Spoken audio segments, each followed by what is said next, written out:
मौसम अच्छा हो तो ज़हन में सिर्फ एक ही बात आती है, गर्मा गर्म चाय और क्रिस्पी पकौड़े। तो आज आप लोगों से 2 इन 1 रेसिपी शेयर करूंगी, जिसमें आपको क्रिस्पी पकौड़ों का भी टेस्ट मिलेगा और आप पोटैटो रोल को भी इंजॉय कर सकेंगे। बिस्मिल्लाहिर्रहमानिर्रहीम, अस्सलामुअलैकुम। खुश रहें, आबाद रहें, जहाँ भी रहें हैप्पी रहें और हेल्दी रहें। तो मैं हूँ फ़ाइज़ा और वेलकम करती हूँ आपको चटपटे पकवान में। तो हमेशा की तरह आज भी यूनिक रेसिपी शेयर करूँगी। ऐसे टी टाइम स्नैक्स बनाएंगे कि खाकर मज़ा आ जाएगा।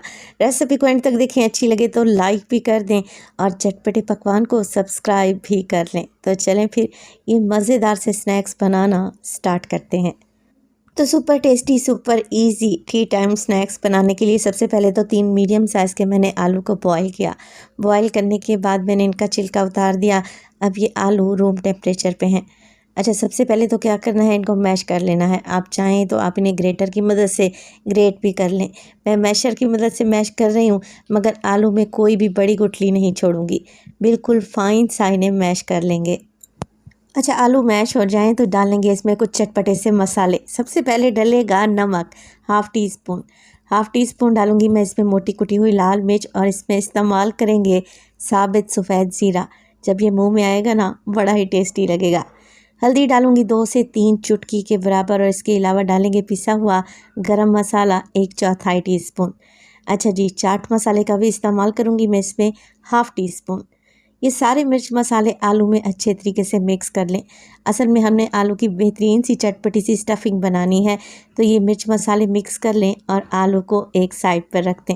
तो सारे मिर्च मसाले मिक्स करने के बाद आप नमक ज़रूर चेक कर लिया करें। नमक कम लगे तो मज़ीद भी ऐड कर सकते हैं। नेक्स्ट स्टेप में क्या करूँगी, मैंने ले ली है वाइट ब्रेड, यानी कि सैंडविच ब्रेड। अब एक ब्रेड लें और उसके किनारे हल्के हल्के से ट्रिम कर लें। जो ब्रेड आप लोगों ने इस्तेमाल करनी है वो फ्रेश लेंगे तो ज़्यादा बेहतर है। वो क्यों है, आगे चलकर मैं आपको बताती हूँ। अच्छा, किनारों को एक साइड पे रखते जाएं, इसके ब्रेड क्रम्स बना लें, इन्हें ज़ाया ना करें। अब ब्रेड काट ली है तो एक बेलन की मदद से इसे बिल्कुल बारीक सा बेल लेंगे। हल्का सा बेलन पर प्रेशर देंगे ना, तो बिल्कुल बारीक सी ब्रेड बेल जाएगी, एकदम समोसा पट्टी की तरह। ये देखें कुछ इस तरीके से। तो इसीलिए मैं आप लोगों से कह रही थी कि फ़्रेश ब्रेड का इस्तेमाल करें। फ़्रेश ब्रेड होगी ना, बहुत ही आसानी से आप इसे बेल लेंगे और बहुत ही आसानी से ये हैंडल भी हो जाएगी। चलें जी, अब जो हमने बना कर रखा हुआ था आलू का चटपटा सा मसाला, तकरीबन 1 से 2 टेबलस्पून लें और पूरी ब्रेड पर अच्छे तरीके से फैला दें और इसे बटर नाइफ़ की मदद से इवन कर लें। बस अब कुछ भी नहीं करना, ब्रेड को एक साइड से पकड़ें और रोल करना स्टार्ट कर दें। तो ब्रेड रोल को ज़रा टाइटली ही आप लोगों ने रोल कर लेना है। आखिरी किनारा जब ब्रेड का आ जाएगा तो इस पर लगाएंगे हल्का सा पानी, ताकि ये किनारे आपस में चिपक से जाएं। बस हल्का सा इसको घुमा देंगे तो बेहतरीन सा हमारा यहाँ पर पोटैटो रोल तैयार है। और सारे ही रोल आप लोगों ने ऐसे ही बनाकर तैयार कर लेने हैं।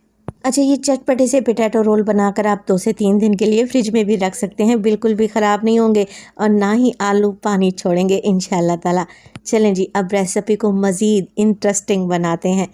एक बोल में डाला है मैंने तकरीबन 1 कप के बराबर बेसन, अच्छे से छान कर इस्तेमाल करें। तो बेसन में ऐड करेंगे कुछ चटपटे से करारे से मसाले। तो सबसे पहले तो मैं डालने लगी हूँ नमक, तकरीबन हाफ़ टी स्पून के करीब। इसके अलावा डालूंगी इसमें मोटा कुटा हुआ ज़ीरा हाफ़ टी स्पून। शामिल करेंगे इसमें मोटी कुटी हुई लाल मिर्च, आप लोग पिसी हुई लाल मिर्च भी डाल सकते हैं, half tea spoon. Half tea spoon डालूंगी मैं चिकन पाउडर, जिससे जायका मज़ीद बढ़ जाएगा, और 2 से 3 चुटकी हल्दी अच्छे कलर के लिए। 1 टीस्पून के करीब इसमें मोटा कुटा हुआ धनिया भी डालेंगे। मिक्स कर लेते हैं सारी चीज़ों को। आप बेसन में चावल का आटा भी डाल सकते हैं, रोल मज़ीद क्रिस्पी तैयार होंगे। एक बड़े साइज़ का प्याज ले लिया है मैंने, जिसे स्लाइस में काट कर डाल दें। इसके अलावा डालेंगे इसमें ढेर सारा हरा धनिया, आप लोग बारीक कटी हुई हरी मिर्चें भी डाल सकते हैं।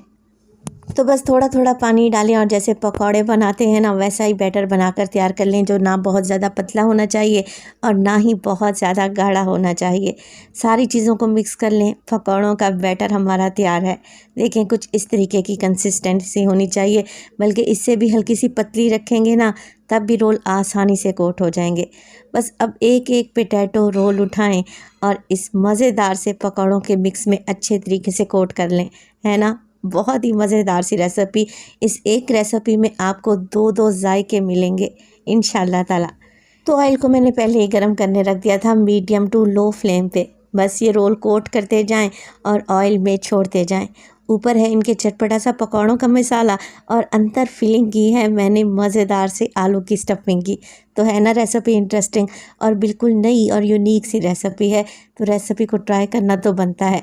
तो बस अब कुछ भी नहीं करना, आप लोगों ने करना ये है कि अगर आपको रेसिपी ज़रा सी भी अच्छी लग रही हो, रेसिपी को लाइक कर दें और चटपटे पकवान को सब्सक्राइब भी कर लें। आप सब लोगों का बेहद शुक्रिया। तो देखिए उलटते पुलटते हुए ये क्रिस्पी से रोल मैंने फ्राई कर लिए हैं, ना ही स्टफिंग ऑयल में निकली है। और आप ज़रा ऑयल चेक करें, ज़रा बराबर भी गंदा नहीं हुआ। जैसे ही अच्छा सा गोल्डन कलर आ जाएगा, जैसे पकौड़ों पर आ जाता है, तो बस निकाल लेते हैं मज़ेदार से ये टी टाइम स्नैक्स। और गर्मा गर्म ये स्नैक्स मैं सर्व करूँगी केचप के साथ या फिर इमली की खट्टी मीठी चटनी के साथ। तो पकौड़े समोसे तो आप बनाते ही रहते हैं, एक बार मेरे कहने पर ये मज़ेदार यूनिक से स्नैक्स बनाकर देखें, खाकर मज़ा आ जाएगा। रेसिपी ट्राई करें तो अपना फीडबैक देना हरगिज़ नहीं भूलिएगा। मैं आपको ज़रा ये रोल काट कर दिखाती हूँ कि ये अंदर से कितना देखने में मज़ेदार लग रहा है। ऊपर से एकदम क्रिस्पी और अंदर चटपटा सा पोटैटो रोल। तो माशाल्लाह से देखें कितना टेस्टी लग रहा है। मैं कहती हूँ आप इस रेसिपी को आज ही ट्राई कर लें, खाकर मज़ा आ जाएगा। रेसिपी बनाएं, इंशाल्लाह ताला ये आपके फैमिली मेम्बर्स को बहुत ही पसंद आएगी। अपना बहुत सारा ख्याल रखिएगा, फ़ाइज़ा को अपनी दुआओं में याद रखिएगा। मुझे दीजिए इजाज़त। टिल देन, अल्लाह निगहबान।